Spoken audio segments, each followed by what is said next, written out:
여러분 혹시 그 유튜브 쇼츠라고 아십니까?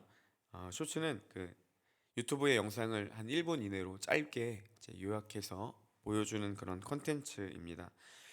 저는 이제 출퇴근을 할 때마다 그 시간을 어떻게 쓸까 고민을 하다가 이 유튜브 쇼츠를 통해서 여러 목사님들의 이 설교나 뭐 세미나나 강연들을 이제 들으면서 오고 있습니다. 유튜브 쇼츠가 장점이 뭐냐면요. 그런 많은 목사님들의 설교나 뭐 세미나나 강연들을 이제 그 중에서 이제 핵심적인 그리고 또 마음을 울리는 그런 내용들만 이렇게 간단하게 제공한다라는 장점이 있습니다. 그래서 짧은 시간 다양하게 여러 가지를 이렇게 좀 제공받을 수 있는 그런 장점이 있어서 제가 자주 이용하고 있습니다.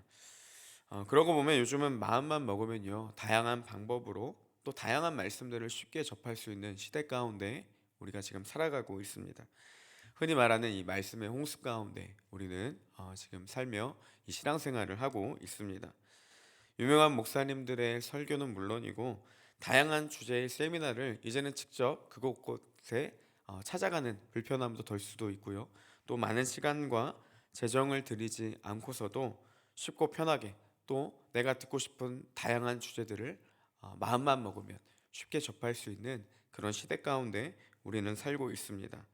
심지어 요즘은요, 저처럼 이 유튜브 쇼츠와 같은 콘텐츠를 활용하기만 하면 짧은 시간에 내가 원하는 주제를 쉽게 접할 수도 있고 또 다양하게 접할 수도 있는 그런 시대에 살고 있습니다. 하나님의 말씀을 가까이 하기 너무나도 좋은 시대 가운데 우리가 살고 있는 것이죠.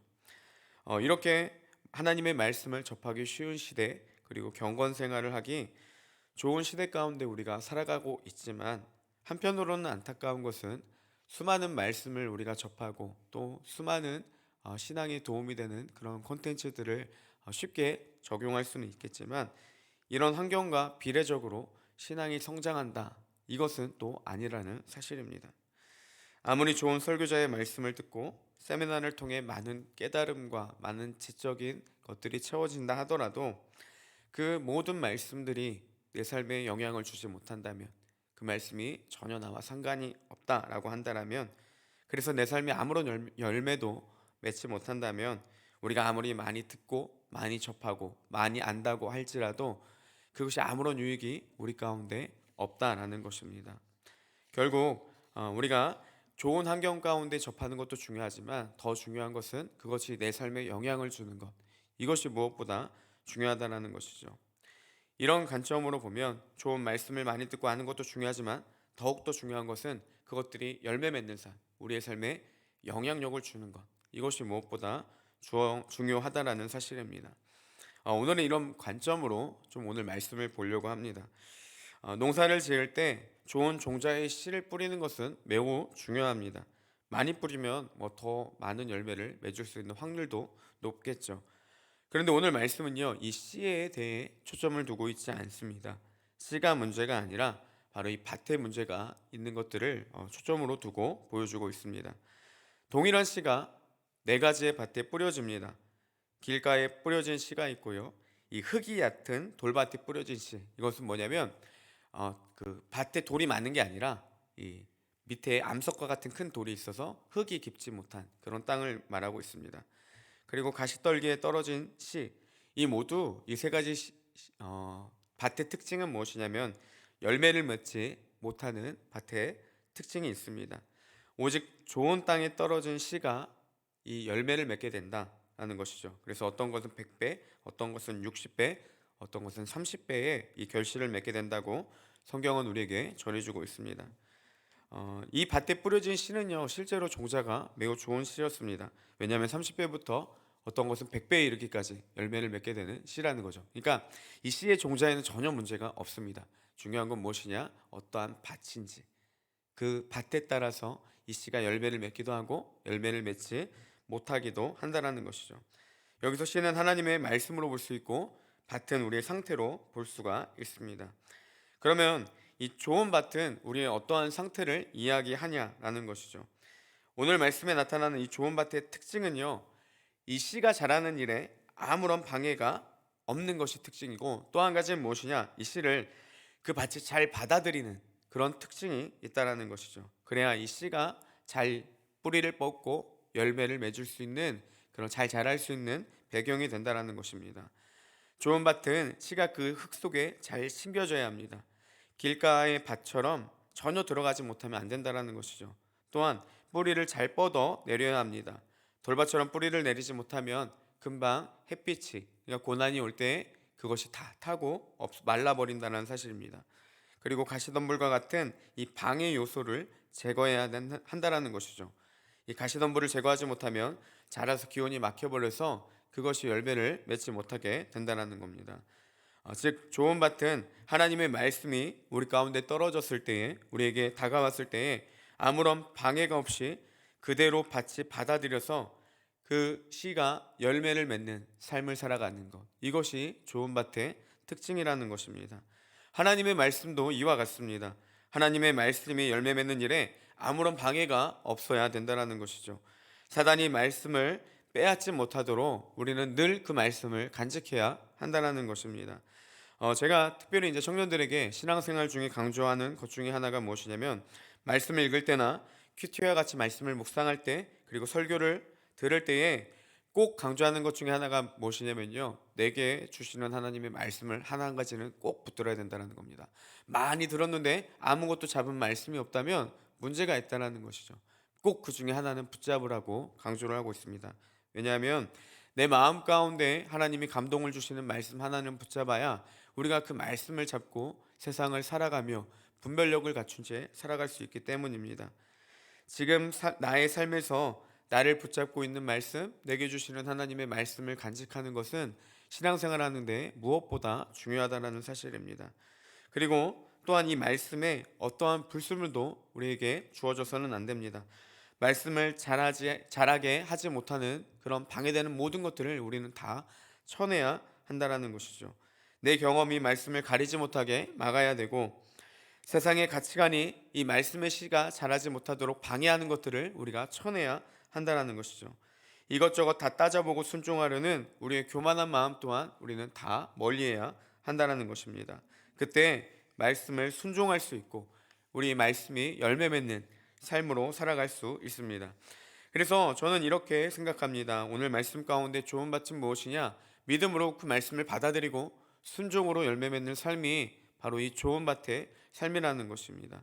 믿음은 단순하게 그냥 이것저것 보는 것이 아니라 그 말씀 그대로를 받아들여서 순종이라는 열매를 거두어 하나님의 약속하신 축복을 누리는 것, 이것이 바로 하나님의 말씀을 뿌리내렸을 때 그것이 열매 맺는 좋은 밭의 특징, 그리고 그 하나님의 축복을 누리는 자들의 특징이라는 것입니다. 오늘 말씀에서 예수님은 비유로 말씀하시며 귀 있는 자는 들으라 이렇게 반복하고 계십니다. 영적인 귀가 열린 사람들은 그 비유의 말씀을, 하나님의 말씀을 들으라는 것이죠. 저는 오늘 이 말씀이 마치 이렇게 들렸습니다. 믿음이 있는 자는 들으라는 겁니다.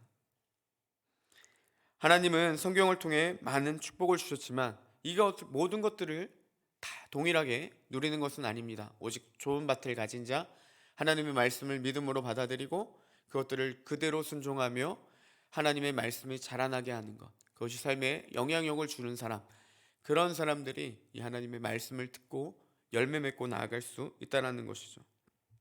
그래서 오늘 말씀 12절에도 보면 무릇 있는 자는 받아 넉넉하게 되되 없는 자는 그 있는 것도 빼앗기게 된다, 이렇게 말씀해 주고 있습니다. 믿음으로 축복을 받는 자는요, 더 넉넉히 채우시는 하나님의 은혜를 경험하게 됩니다. 그렇지만 믿지 못하고 하나님의 말씀을 이것저것 따져보고 나아가는 사람들은 안타깝게도 그 있는 것도 빼앗기게 되는 그런 일들이 나타나게 된다는 것이죠. 신앙은 참 아이러니한 게요, 하나님의 축복을 아는 자는 더 큰 축복을 누리게 됩니다. 그리고 더 큰 믿음으로 나아가게 됩니다. 왜냐하면 그 맛을 알기 때문이죠. 그렇지만 이것을 모르는 사람들은 여러 가지 세상의 염려와 재리와 그리고 가치관에 부딪혀서 정말 그 하나님의 말씀의 축복도 맛보지 못한 채 있는 것마저도 빼앗겨 버리는 그런 일들이 나타나게 된다는 사실입니다. 저는 하나님의 귀한 축복을 이렇게 좀 강조하면서 많이 좀 강조하는 것 중에 하나가 무엇이냐면 좀 결혼에 대한 문제와 이 재정에 대한 문제를 특별히 요즘에 많이 이제 청년들과 나누고 있습니다. 그래서 하나님께 맡겨야 되고 하나님이 반드시 채우시니까 그 안에서 자족하는 은혜를 누려야 된다. 이렇게 이야기를 하고 있습니다. 그러면서 삶을 이렇게 많이 돌아보게 되었습니다. 요즘에 좀 많이 헷갈렸던 것 중에 하나가 이 결혼에 대한 이미지가 너무나도 많이 부정적이지 않습니까? 근데 저는 개인적으로 이 배우자를 위한 기도를 많이 강조하고 있는 편인데 실질적으로 결혼이 뭐 믿음을 갖고 안 갖고를 떠나서 너무나도 불행하게 그리고 좀 어두운 면을 강조하며 많이 살아가는 그 모습들을 보면서 청년들에게 그 배우자를 위한 기도가 무엇보다 중요하다 이렇게 이야기를 많이 하고 있습니다. 실질적으로 저는 너무 하나님께 감사한 것이 하나님이 제게 너무나도 맞는 배우자를 주셔서 행복한 결혼 생활을 해가고 있는데 또 한편으로 안타까운 게 왜 이런 것들을 하나님이 주시는 가정은 축복 아니겠습니까? 부부만이 함께 생활하고 함께 같이 그 행복을 누리는 게 하나님 주신 축복인데 이것들을 너무나도 많이 누리지 못하는 것 같은 안타까움을 가지고 그래서 배우자를 위한 기도를 많이 강조를 하는데 이것이 우리에게 당연히 누릴 수 있는 축복인데도 이것들을 안타깝게도 많이 누리지 못하는 것들을 보면서 좀 마음 가운데 이게 정말 특별한 사람들에게 주어지는 축복인지 아니면 예수 그리스도를 믿는 자들에게 누구에게나 주어지는 은혜인지 좀 헷갈린 그런 상황들이 있었습니다. 그리고 여러 가지 이렇게 생각을 해보면서 느꼈던 것 중에 한 가지는 무엇이냐면요. 제가 많이 부족하고 많이 연약하지만 하나님이 제 결혼 생활에 축복을 주신 한 가지 이유는 저는 배우자를 위해 기도할 때 단 한 가지는 확신했습니다. 하나님께서 나에게 가장 맞는 사람을 주실 거라는 것은 전혀 흔들리지 않았습니다. 하나님이 반드시 저에게 가장 맞는 사람을 줄 거라고 믿었고 그렇게 기도했고 그 가운데 하나님이 제게 너무나도 좋은 배우자를 허락해 주셨다는 겁니다. 그런 상황들을 겪고 나서 느끼는 게 하나가 무엇이냐면요. 여러분 사람들은 때로는 기질이 내 뜻과 다른 좀 안 좋은 모습을 보일 때도 있고 때로는 성품이 안 따라줄 때도 있습니다. 하나님 그 모든 것들을 다 아시는데 가장 중요한 것 보시는 게 무엇이냐면요. 믿음이라는 것이죠. 그 말씀을 그대로 받아들이는지 그 말씀을 그대로 믿고 나아가는지 하나님이 나를 끝까지 인도해 주실 것들을 믿고 따르는 자들에게 그 축복이 우리에게 주어진다는 것이죠.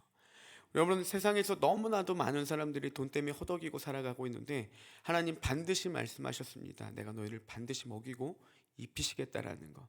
이것을 단순히 믿고 나아가는 자는요. 저는 그렇게 믿고 있습니다. 하나님이 반드시 먹이시고 입히신다라는 거. 그런 것들 다 염려하지 않아도 하나님은 반드시 우리의 모든 필요를 채워주시는 분이시라는 사실입니다. 순간적인 어려움은 있을지 모르겠지만 믿고 나아가는 자들에게 이거는 어떠한 그 믿음이 좋은 자들의 특징이 아니라 누구든지 믿기만 하면 하나님이 반드시 채워주시는 축복이라는 것입니다. 여러분 우리가 너무나도 많은 성경의 지식들을 갖고 알고 있는데 중요한 건 무엇이냐면 이것들을 누릴 수 있는 자는 누구냐? 하나님의 말씀을 그대로 받아들이고 그대로 믿고 따르는 자들에게만 주어지는 축복이라는 것입니다. 그래서 이걸 아는 자들, 이 하나님의 비밀을 아는 자는 하나님의 말씀을 더 믿게 되고 더 순종하게 되고 더 따르게 된다는 것입니다. 오늘 말씀이 우리에게 주는 교훈이 무엇이겠습니까? 가시떨기와 같은 것들을 제하여 버리고 돌들이 있는 연약한 믿음밭에 더욱더 뿌리내릴 수 있도록 말씀을 그대로 받아들이고 하나님의 말씀을 잘 간직해서 열매 맺고 나아가는 것, 믿음으로 순종하며 나아갈 때 그 말씀이 씨앗이 그대로 열매 맺게 된다는 것입니다. 여러분 우리가 많은 세상을 접하면서 세상의 가치관에 부딪혀 살아가는 환경 가운데 있지만 그 안에서도 우리가 하나님의 말씀을 붙잡고 그 말씀만 바라보고 그 말씀만 믿고 나아갈 때 여전히 될지 않을 것 같은 세상을 뛰어넘는 하나님의 놀라운 말씀의 능력이 우리의 삶 가운데 나타난다는 것입니다. 그래서 이 성경의 말씀이 단순히 어떠한 사람들의 간증이 아니라 이 구약과 신약 시대에만 이루어진 하나님의 능력이 아니라 지금도 역사하시고 지금도 살아계시며 지금도 이 말씀 가운데 이루기를 원하시는 하나님의 놀라운 능력이 우리의 삶에서 경험되어지고 간증으로 나타나며 예수 그리스도를 믿는 하나님을 믿는 증거가 우리의 삶에 나타나는 귀한 은혜를 누리시기를 주님의 이름으로 축복합니다. 네, 함께 같이 기도하겠습니다.